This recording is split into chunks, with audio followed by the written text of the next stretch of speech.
Well, one person who does represent, I mentioned yesterday, I offered Pauline's apologies. She wanted to be at Burke and she wanted to be here. She can't be here. Pauline Hanson, what's her talent? I'll tell you what, no talent. Her biggest talent is she listens. She goes everywhere. That's a great talent. No, we're not talking about degrees or the talent to listen, to understand. That's what Brian Egan was talking about before. Well, I got an email from Pauline last night. The Agriculture Minister is forcing, now you're not going to believe this, you can't make this up, all dairy stakeholders who are attending a mandatory Code of Conduct Stakeholders Forum in Sydney today to sign a confidentiality agreement. What's this, Beijing? Is it? Moscow. A Code of Conduct Forum, and they're being told to sign a confidentiality agreement. So here are people representing the dairy industry, presumably. Something's going to be told to them, and the Hitler who's running the show says you can't go out and talk to the dairy farmers about whether this is a good or a bad thing. Pauline's on the line. She's most probably had no sleep. Good morning, how are you? Good morning, Alan, but more important, how are you and the people out there? I just wish I could have been out there. Yeah, I know. Well, I told them you had other things on, but you're working down there as well. What about this? What is this mandatory Dairy Code of Conduct Stakeholders Forum? Well, all the dairy holders, those representative bodies of the dairying industry, they're going to attend the meeting today in Sydney. Anyway, they're supposed to be discussing about the Code of Conduct, which submissions closed the 22nd of November, last Friday. Now, when I heard about this, because someone sent me this confidentiality agreement to my office, I could not believe it. I actually asked a question on the floor of Parliament yesterday of the Minister, Bridget McKenzie. She waffled on again. She couldn't basically answer the question. Well, we can't have information getting out of there. People must sign it, what they're going to talk about. These are people, representative bodies of the dairying industry.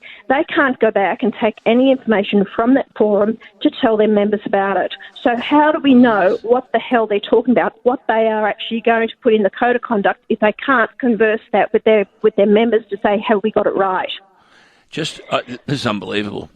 Pauline, just to interrupt you there, just to explain to my listeners across Australia, when Pauline talks about a code of conduct, what we've had in the dairy industry is processors, and they can beat the dairy farmer down on the farm gate price.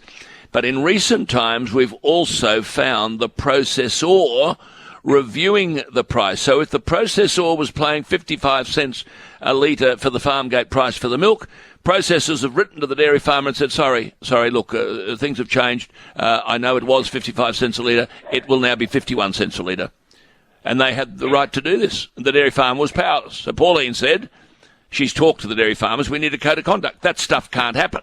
She also wanted a floor price. Sorry? You talk about Little Proud being absolutely hopeless. Well, Bridget McKenzie should be thrown out on her ear. She's pathetic and absolutely hopeless in this. And I called for it yesterday. I told her she's pathetic. So, look, she's a nice girl, okay, but she's not up to doing the job. Absolutely bloody hopeless.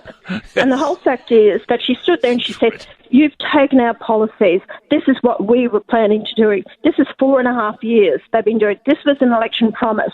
Do you know I got the Code of Conduct for the sugar industry when I put my foot down and I called them out on it. I had it within 5 hours. This has taken weeks. She's pathetic. She's changed it to look after the processes. And you're right. Processes, if there's a change in legislation which could cause the processor to lose monies, then they can actually call on the Code of Conduct. Cool. So it's not Pauline, in favour of farmers. Just coming back though to this key point.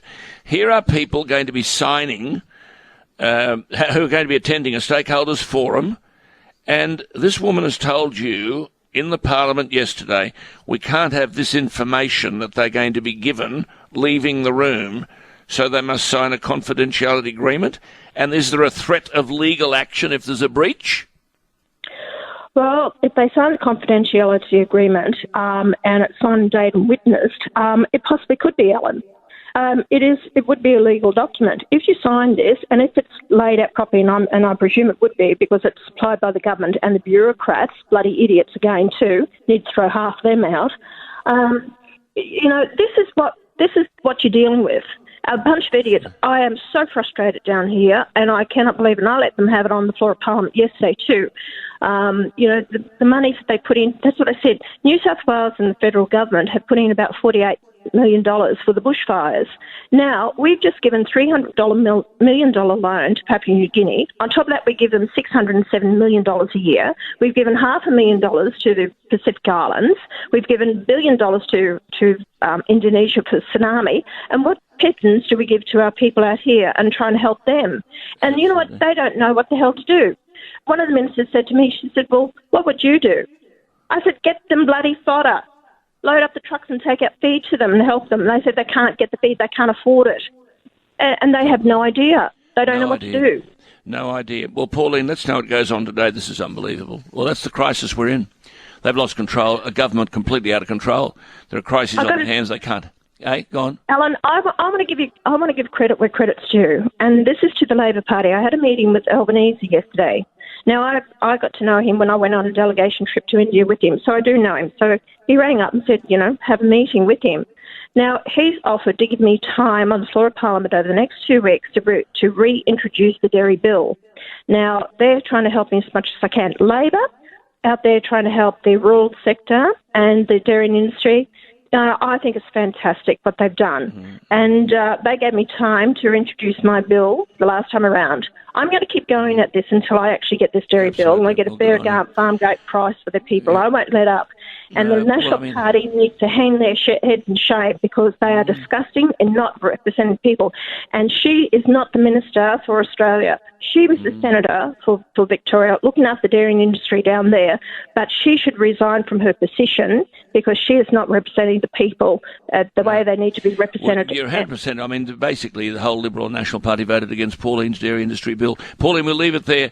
That's astonishing stuff. Just repeating, this mandatory dairy code of conduct stakeholders forum, and it's been demanded by the minister that they sign a confidentiality agreement. That's the sort of stuff that would happen in Hong Kong, Beijing and Moscow.